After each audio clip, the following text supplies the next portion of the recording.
Hello everyone, welcome to a new episode of our interview talk series conducted by the collaborative effort of Chemistry Club and Photography Club.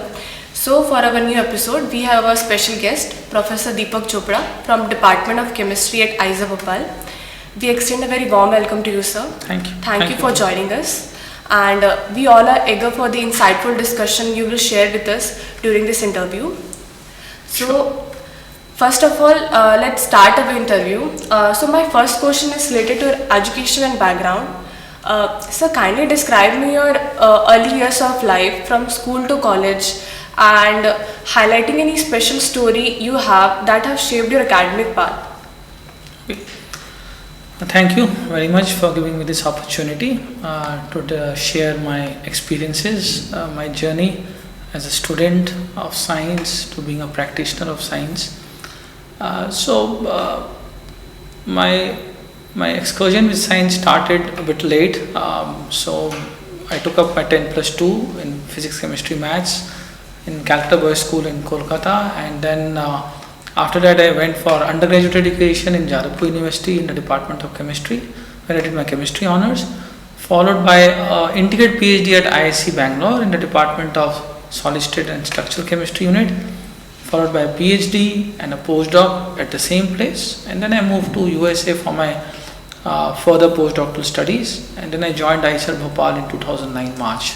So it has been a fairly long journey, as you suggested that what are the experiences, there are many experiences which have shaped my career, but definitely it is primarily the school teachers who have shaped up my profile and enabled me to take very important decisions in my career, particularly when I was at crossroads to go for higher studies in science or to take up alternative professions or alternative subjects for higher studies.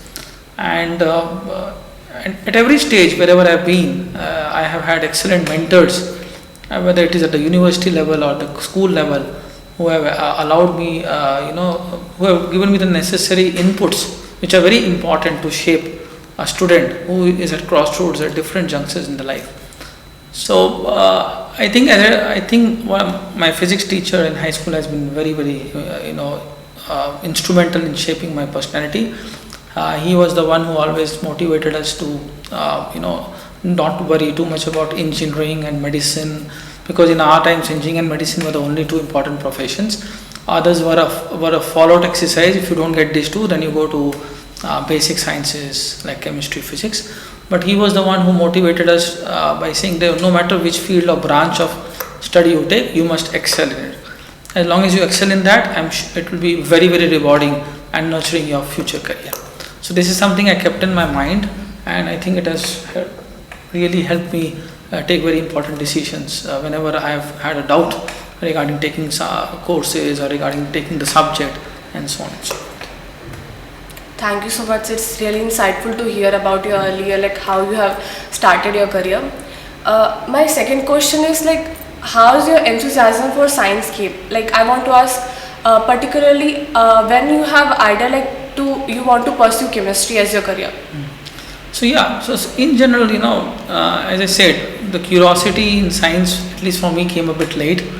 And but once you have teachers and you have the right ecosystem, then you get motivated to do things. So first 2 years were difficult because 10+2 is a time when you are doing all kinds of subjects, physics, chemistry, maths. There's a lot of pressure. You have to perform. You have to do competitive exams. You have to get group grades. You have to be excellent in all the subjects. So that is not the time when you can actually, have the time and passion to motivate yourself for anything, because you are only following the people who are essentially doing the same thing. So only when I went to bachelor's first year end did I start realizing, okay, why you do science, why you take a profession in science, what is science, why you learn science, why you learn chemistry, why you learn physics, why you learn maths. And then the teachers, as I told you again, play a very important role in shaping your academic profile. And then you attend lectures, you get excited, you get motivated, and then you go to the lab and you do experiments, and that is how you actually go back and forth and then try to learn more about the subject. And it is more driven by curiosity So sometime down the line you will be more curious to know things, because once you have decided you want to pursue science or chemistry or physics, you would be more curious to learn more things about that subject, either theoretically or practically. And then if you have the right teachers who give you the right inputs, then your journey is very smooth, relatively, in terms of learning. So I think for me, it was, my curiosity was started at the undergraduate level, and that is when I decided I will pursue a career in science only, thanks to the right teachers we had. So like many of the students in their 10 plus 2 have a confusion like what to choose, and like when we move forward to our college we have a confusion like which subject to pursue. So like this same scenario also happened with you, like you have a confusion between the subjects like chemistry or physics? Yes, there was a confusion I also had. I wanted to take up physics to start with, but then I ended up getting chemistry. I narrowly missed physics, but then I knew something, that I'm going to take subjects in my subsidiary subject is physics, so I'm definitely going to learn physics. And then later on I realized that when I'm doing undergraduate and when I'm going for postgraduate, my courses were more at the interface of physics and chemistry. So I ended up learning a lot of physics as well as mathematics along with my mainstream chemistry, and that is maybe one of the reasons why I chose crystallography, because it is at the interface of physics and with applications in chemistry and biology. And I think that is a very important decision that helped me shape the kind of career I'll take and the future goals which I will pursue. So it's really interesting, like you have first initially thought of physics, but now you landed up in chemistry. Like how this happens? You can also pursue like physics also. Yes, you can take courses in physics, like now today you can do a minor in physics, you can take up other courses in physics, and you can still have physics as a very important component of your learning curriculum. And then you can obviously go for a higher degree in physics, provided the university allows you to do that, because some places don't have MSc specialization, MSc chemistry, they have a MS in science. That means you have taken a balanced course content, and now you can actually apply for say physics, or you can apply for chemical engineering, although you have studied chemistry or physics. So there are a lot today. There is no boundary as such. There is a lot of interdisciplinarity, and people are trying to connect in different areas. So although your base is chemistry, you can still take courses in physics or biology as your interest might be, and then you can actually pursue higher studies in those areas, provided you get the right research content and the right research guide who can motivate you and guide you in that area. So today we know that in like biochemical engineering, you can be from biology, you can be from chemistry, you can be from chemical engineering, you can be from nanotechnology, you can be from so many areas. So you can have MSc from all these subjects, and you can still do a PhD in biomedical or biochemical engineering in US or other universities. So it essentially tells you that you should have the right content in terms of selection of subjects, and then you can go for PhDs in these areas. But definitely your main content will be either chemistry or physics. And if you see the experts, I'll give one person's name, Venki, Professor Venkatakrishnan, who got a Nobel Prize for his work on ribosomes. He was a physicist. His PhD was in condensed matter physics, and he moved completely into biology. So first 5 years he attended, if you read his book biography, The Gene Machine, he has written, I spent 2 years doing basic courses in biology in the university he was teaching. And then he picked up the advanced subject, and he got a Nobel Prize in biology in proteins, and which was nowhere related to his PhD work. So you can start whenever you want. It all depends on what drives your curiosity, which are the problems you want to solve, what are the things which excite you, what drives your curiosity, and so on and so on.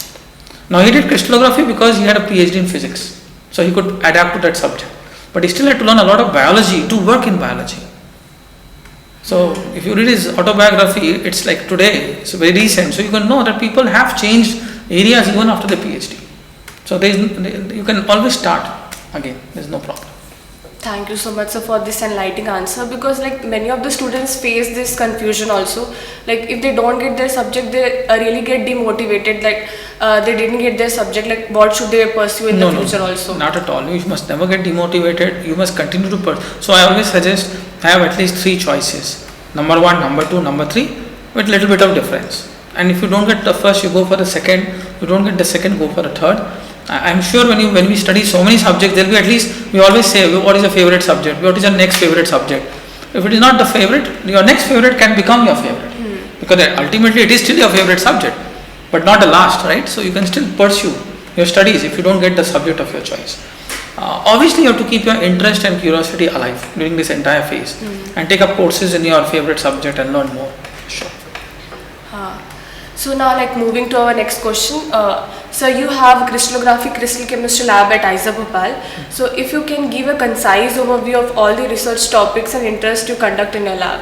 So our research lab essentially looks at the science of crystallography to understanding the atomic world, the contents of matter, what is the structure of matter, what are molecules made of, what are solids made of, what is the connectivity, what is the bonding, how molecules interact with each other, how they communicate with each other once they form a crystal, because the properties are dictated by the arrangement of the atoms in molecules in crystals. So unless we know what we have prepared or what we have synthesized or what we are working with, we cannot engineer anything further. Whether you want to have an application, whether it is mechanical property or it is electrical property or any kind of property you can envisage, you need to know the structure. And for that, crystallography is the only technique which is a science actually, and diffraction is a technique which allows you to get to the structure. So our lab primarily works on applications of X-ray crystallography to small molecules, organic molecules, inorganics, metal organics, nanoclusters. And then we also work on applications like, because we are talking about crystal chemistry, we see how the chemistry of solids dictate the properties of matter, like electrical properties, photoluminescence, mechanical properties, and so on and so forth.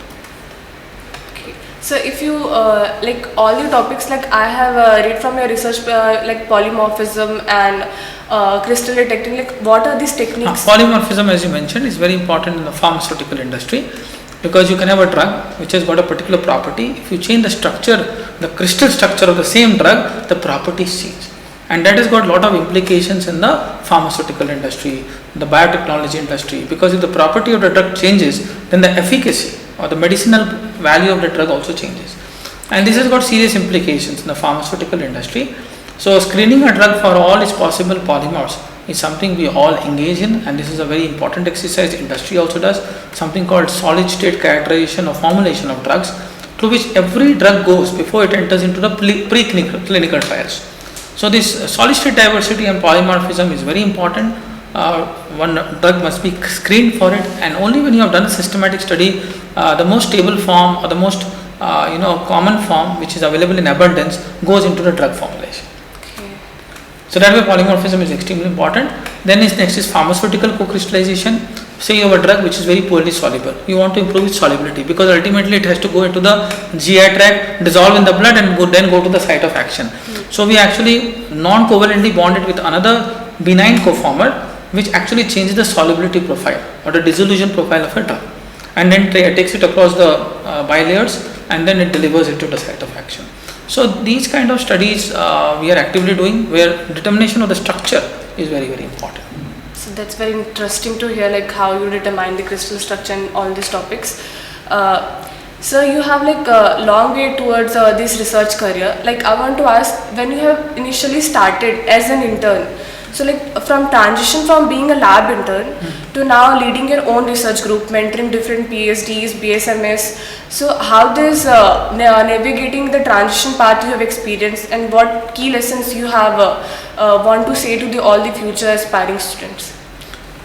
So it's always a different kind of experience when you are working as a PhD student or a summer intern in a lab, and then you are on the other side where you are actually a mentor to a large number of students like BSMS students, PhD students, project JRF, postdocs. When you are working in the research lab, you are doing your PhD, things are good.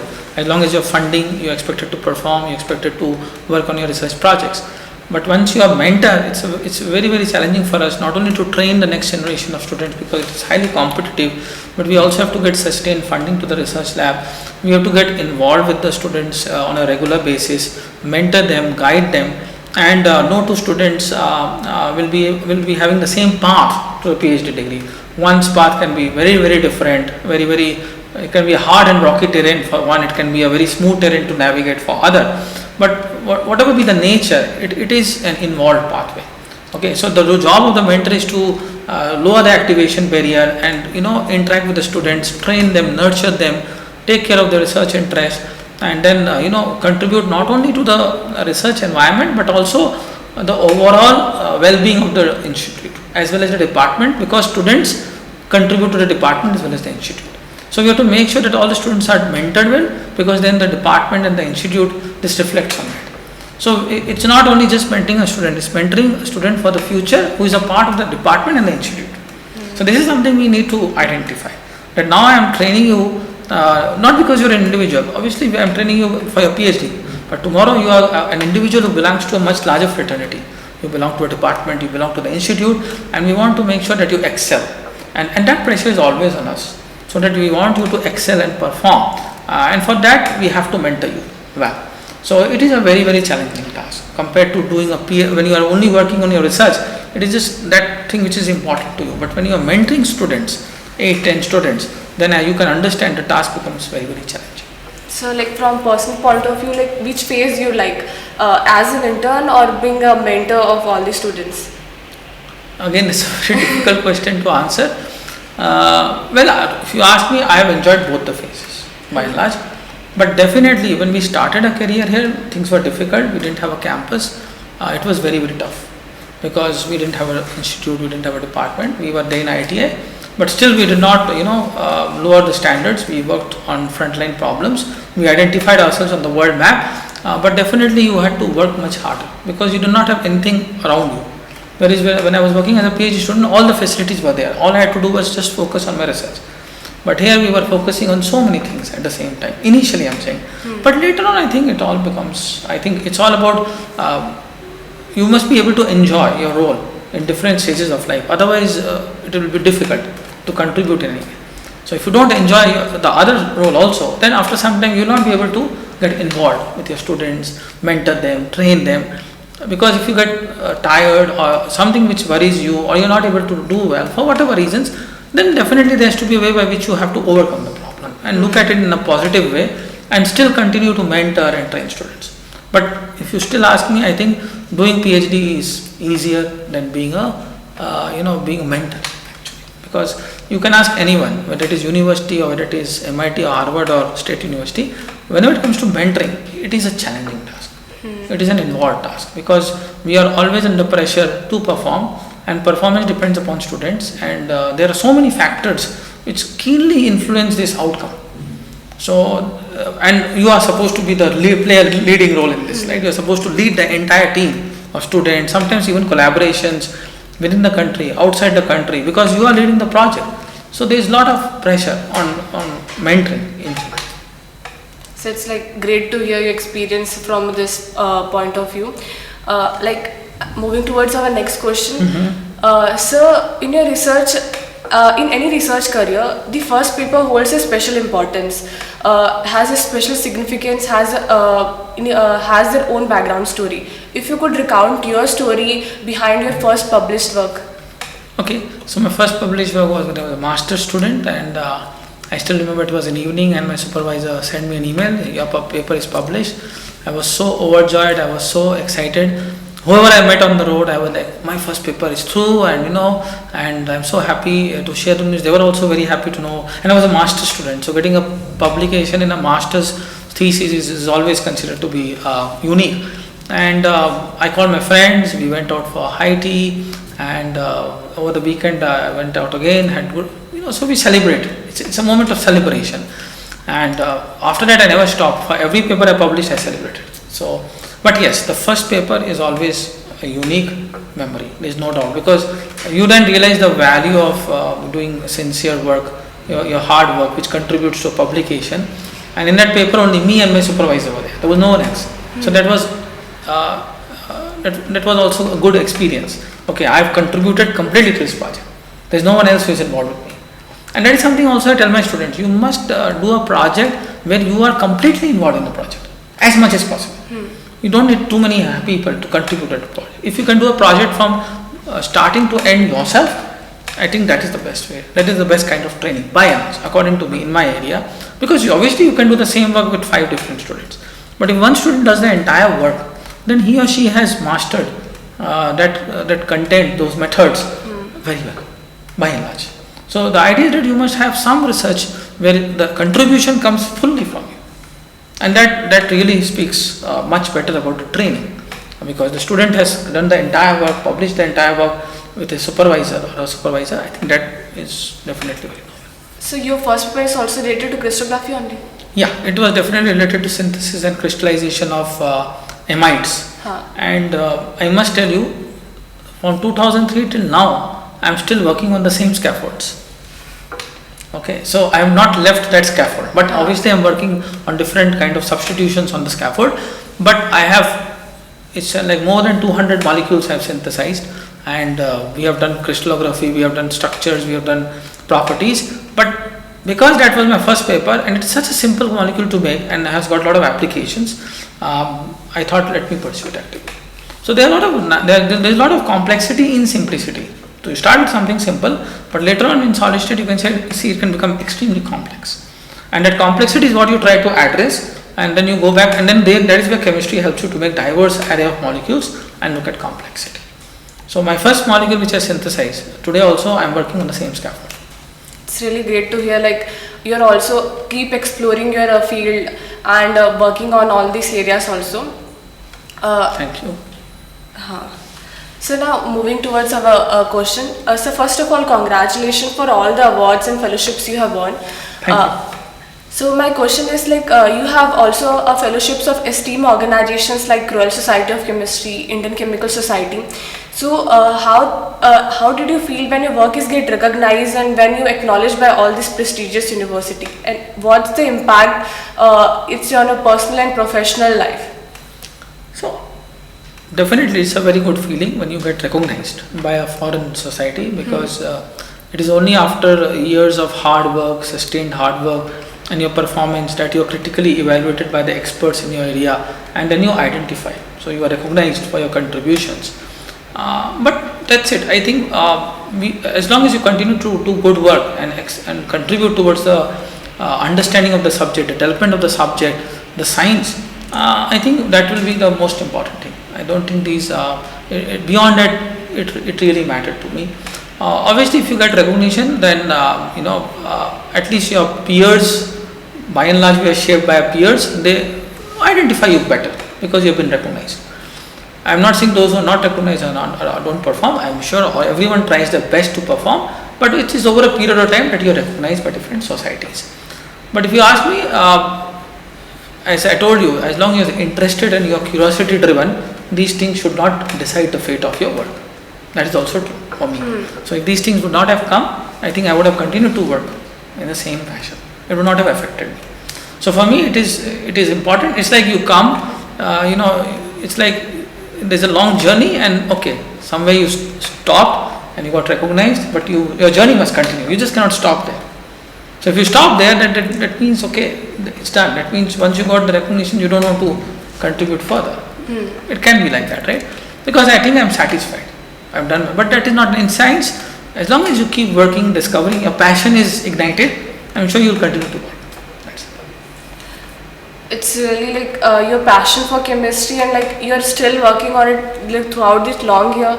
It's very inspiring for all of us. And so my question is next question, like as we are learning the core subjects of natural sciences, so we all have a major dilemma, like what to choose between the industry or academia.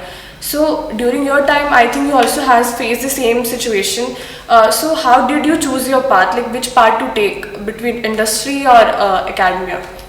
Okay, so for me, I think I was more or less sure I would like to go to academia, like because I liked subject, I like to teach, I like to do research, and to start with in India, if you complete a PhD, the first thing is to get a job. You want to get settled, and I was not getting a postdoc because that time I think there was global recession 2007, and there were hardly any opportunities for postdoc in US or Europe, and everybody was going through the same problem. So my job was like difficult because I wanted to get settled and I have some kind of stability.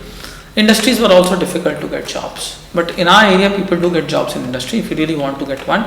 Many people I know are in industry from crystallography, but I personally chose to be in academics because I wanted to do teaching and research, and that's why I chose academia. But yes, it is not necessary that you will immediately get academia, but to start with you can always go to the industry. We have faculty here, as well as I have seen my friends who have joined academic fraternity later on. So first 5 years they have done, work in industry. That's good. You can work in industry, get some experience, and then you can join academia also. But that time it becomes a bit difficult. The industry is a different, process, and the academia is a very different process. Except for the research component, the way things work in industry are very different. The way they work in academia. But for me, I was sure that I would like to start with academia and not with industry. But if I had not got an opportunity, I would have started with industry. So it's one must explore opportunities. Like my students also graduate, they don't get postdoc, so they get into industries. So they join industries. My master students who have finished BSMS are now working in industries. They have not done PhD, but they are working in industries for last 10 years. So it's always good to start with a job profile, work in industries, and identify, and contribute towards, their requirements. Whether it is a chemical processing industry or a drug making company or anything, because they all want you to work and contribute.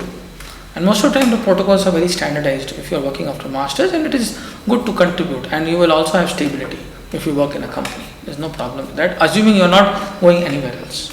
So means after postdoc you have directly joined like IISER Bhopal, or you have never thought of joining industry like 1 to 2 years after that you should join this? So as I told you, the moment I decided I started my postdoc, my idea was always to go to academia. But before I could really venture, I was lucky to get into IISER Bhopal. So the moment I applied, I got IISER Bhopal. And it was not too much of a delay. So had it been a case I'm not getting anywhere, then definitely I would like to explore other opportunities. But yes, there are a lot of people who explore opportunities, both industry and academia. And my suggestion is whichever one you get first, go there. Don't wait too much for the next opportunity. It might never come. So a lot of people end up wasting a lot of time. And time is, I think, very, very crucial. You need to be with time. When time gives you an opportunity, take it. And then from there you can go to the next opportunity. But sometimes what happens, we think, no, let us wait for the next opportunity. In many cases, the next opportunity never comes. So you have to have some intuition also to be able to decide. For me, I was like, whatever comes first, I will take. Because I know it is very difficult to get jobs in our country. So the moment I got this offer with no institute on paper, IISER Bhopal did not exist really that time. It was just started, conceptualized, just started functioning. But I joined. So adding on to it, like many of us fear to take a drop before taking our decision. Due to the peer pressure or something, we don't think much and directly enroll into any courses, like with the PhD also. Like after completing our MSc, we directly enroll into PhD without thinking much, like we want to pursue PhD or not. So similar happened with many of the students. So like what advice you would like to give during this gap phase if any students want to take? Okay. Yeah, we have been observing this, that now there are large percentage of students who have a gap in their academic career, at least a year gap. It was not considered to be a great thing in our times that you take a gap and so on and so forth. But let me be very frank, it has been found and observed statistically. If you take a gap, you shape up better after 1 year, because you give enough time to take a decision whether you should pursue a PhD or you should not pursue a PhD or go for something else. Obviously, a lot of people jump into the bandwagon. They join for a PhD, they get enrolled in a PhD program, only to see that after 1 month or 6 months, it is not their cup of tea. So a lot of people also back out. They just drop from the program, and some of them just keep doing the PhD only to realize after 2-3 years that they are not interested. So if you don't get an opportunity, then definitely you should sit and think. And even if you're not sure and you need some time, take 6 months off, because now you can join PhD program after 6 months again. You will not lose much. But if you really have not got enough time to decide why you want to do a PhD, and I have had many master students who have decided also late that they want to do a PhD, at least after 1 year. So that 1 year gap has never been a problem. It has actually helped them to really decide whether they really want to do a PhD or not. And then now you are going to dedicate your entire life to that, PhD, postdoc, and then you are going to follow that trend, or industry and academia, and all those things will come. So I think one must really think, sit down and discuss with peers, discuss with their friends, or maybe discuss with faculty from other institutes, or maybe reach out to the experts that I am at a junction where I need to discuss, and that actually will definitely help you take a more informed and wise decision. Even people with 2 years of gap have come after masters to us. They have done brilliant compared to one who has just started and is not sure about doing a PhD. Obviously, if you are sure that you are going to do a PhD, well and good. But today, large number of students are coming where they are not sure why they are doing a PhD, whether the right subject they have chosen or not. So, and then they do the same thing here. They spend 6 months here, decide and then change. So, if you are not joined, or even if you have joined and if you think you would like to change, I think within 6 months, one should be able to decide, rather than stretching yourself too long into a program in which you are not interested. So again, here your passion and curiosity matters. Whether you really have the passion to do a PhD and why you are doing a PhD is very important. What is it that you want to gain from this PhD? What are your life goals? So those are the things we must really sit and think about. I guess this advice will help many of the students to choose what they want to do. Sir, in the research group you are in the long time you are working on it. So many challenges you have faced. So till now, what the biggest challenge you have thought you have overcome it, and what key lessons you have learned from that?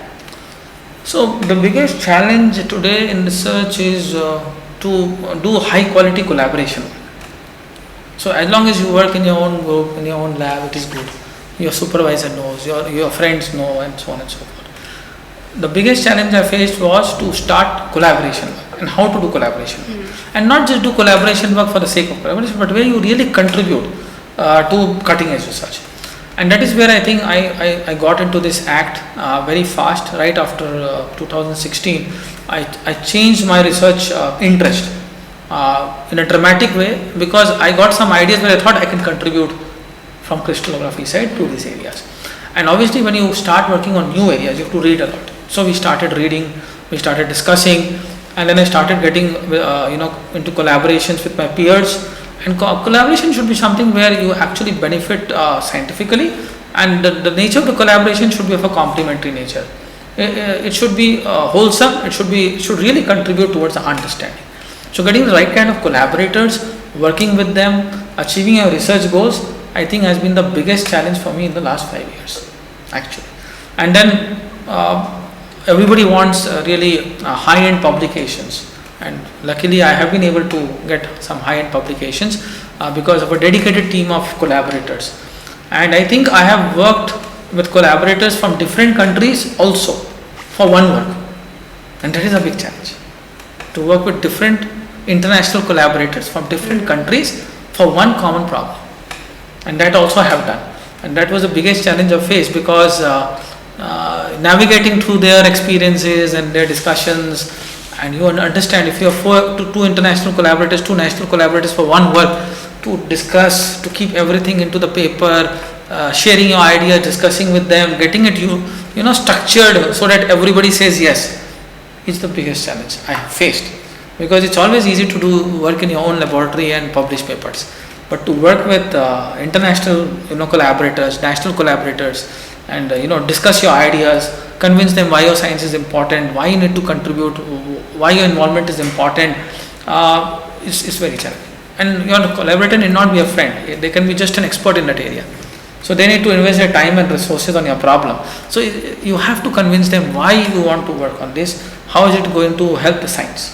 And I think that is the biggest thing I have been able to achieve in last 6 years. That has been a challenge also, and luckily I have been able to do something in terms of high quality collaborations. So it's great to hear how you have collaborating with international and national, and how you convince them to fund their lab and to work on my research problems, so to contribute to the research. And because when someone comes from India, it's like they will think twice whether I should really be collaborating with this person or not. So unless you have reached a certain platform where people connect to you or resonate with you, they will not reach out to you. So that is also very important. So you have said that you have changed your research interest in a different way. Yes. After 2016, I started working on those areas where I have never even touched, or do have no idea. Completely changing from this crystal and no. So the core. So that is where I tell all students, the core is important. You never change your core. You just change your periphery. So the core is still crystallography, but how I can apply my expertise to work on new areas. And that is where you need to identify experts who can contribute, with the core being the same. You cannot change the core, because something you studied for 5 years, you cannot change it. Right? It's very difficult to change your core. So that is why the core must be strong. If your core is strong, then you can pick up related areas and control. So when do you decide to you want to do research surrounding crystallography only? Like many of us still confused like what to choose between physical chemistry and organic. So when you this comes with that experience. specific, You will learn. That's why I tell all the students, first 5 years only study, read the subject, read as much as possible, read from different books, read from different sources, take internships in different areas. Don't just settle down in one area. You must have a very broad exposure in different labs, different research, groups with different interest, very different interest, not something related, because it will not help. Maybe one time in a computation lab, one time in a synthetic lab, one time in a materials lab, one time maybe in an engineering lab, one time maybe in a biology lab. See how they work and whether you can pick up some of those things.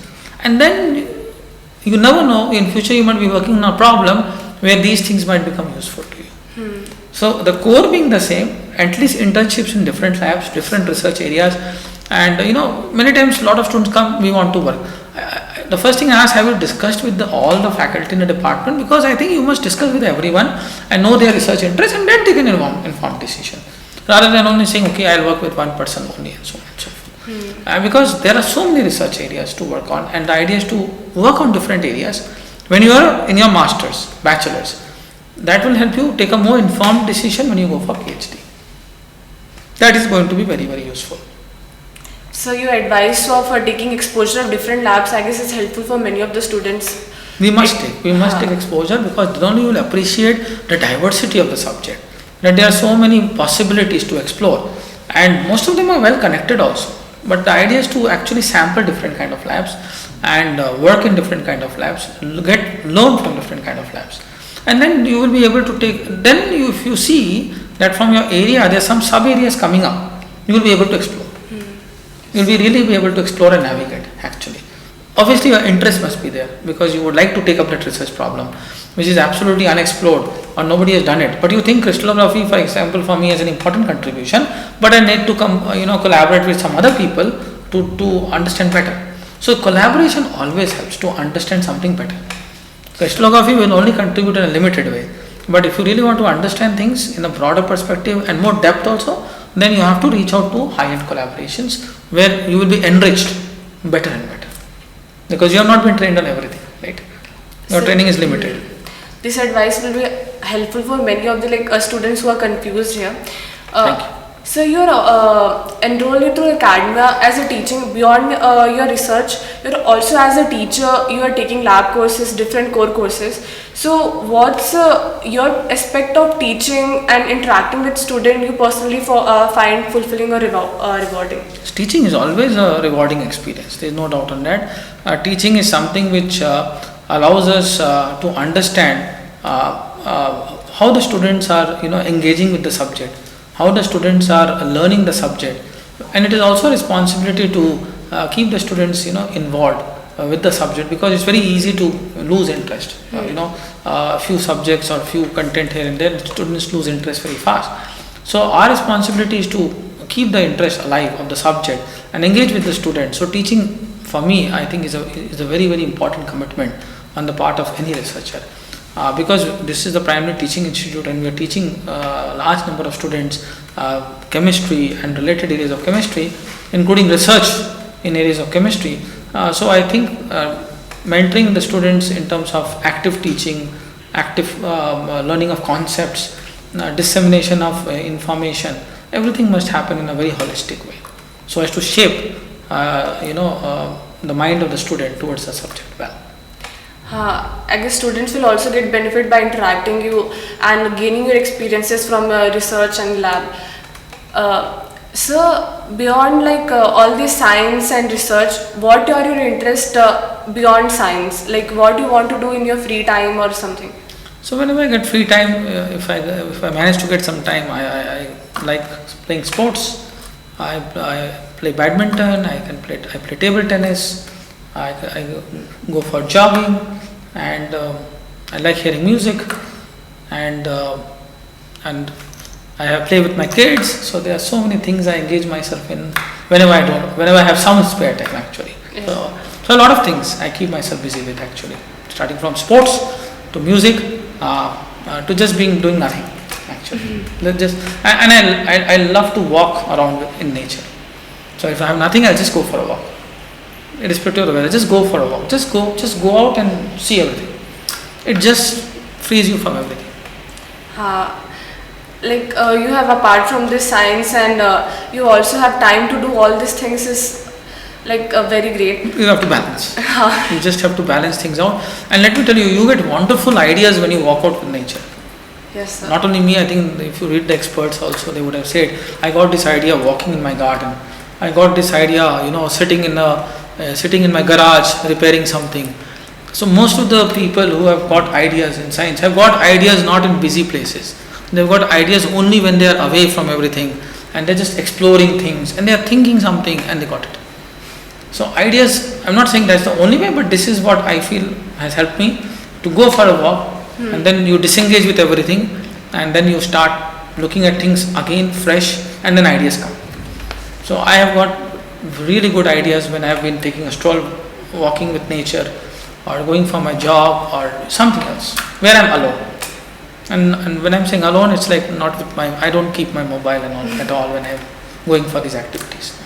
So it's true. So nature helps us a lot to gain some new ideas. It does, because when you're working on so many things, I'm sure something will come. But because you're so involved with so many things, sometimes we can't see things clearly. All you need to do is just disengage and just relax and let your thoughts settle down, and you will get a lot of new ideas. When things are not working out, we should try these things also. Yes. So when I was in US and it was a tough time for me, and weather is also not great. It's extremely cold. It was extremely cold there. All I used to do was just, as I told you, take a nap, and then you will see things, clear out actually. And you get ideas, definitely, what all you can do and what all you cannot do. And I'm sure everyone goes through this process actually, where they get unique ideas and clean ideas, clear ideas as to what to do, what not to do. So it helps. Rather than trying to struggle with things in life, just go out for a walk, come back, and you have found solutions to your problems. So as you mentioned about your abroad, what differences you have personally see between the education in the India and the abroad, as you've experienced take education in the abroad, doing your PhDs and postdoc there, and your masters and bachelors here. So what kind of difference you have observed? See, if you talk about academics, I think our system, the way we have studied, this is fine, it's absolutely fine. And it's been very good way of education, way of learning, no problem. As long as you continue to read, write and all. I've not acquired any degree abroad, but I know that a lot of people want to do a PhD in America, USA or Europe and things like that. But I think we have very good institutes in the country. There are premier institutes in the country. We have excellent teachers, and I think everybody is very, very well involved and connected to the subject. So if you personally ask me, I always wanted to stay in my country and do a PhD in my country only. I thought, because it's like continual education, continuous. I did my bachelor's, master's, PhD, and if I want to work in India, then it is good you are aware of the Indian system, how in India the PhD system works. So that I think is always useful when you come back to the country, because then you know what kind of a setup you have, where are you expected to perform, and so on and so on. So these are some of the ideas I had in mind, and I also felt that I am more comfortable in my country. So although I was doing postdoc abroad, I always felt that I'm more comfortable, I'm more connected to my roots, I'm more connected to my country. So that is where I was always comfortable. So I was always looking to come back fast. So I think God gave me an opportunity to come back early, so I just came back. Yes, sir. So moving to our last question, what piece of advice you want to give to the aspiring students or researchers, or what would it be? So see, yes, I think everybody wants to study, contribute to research, or take up a profession.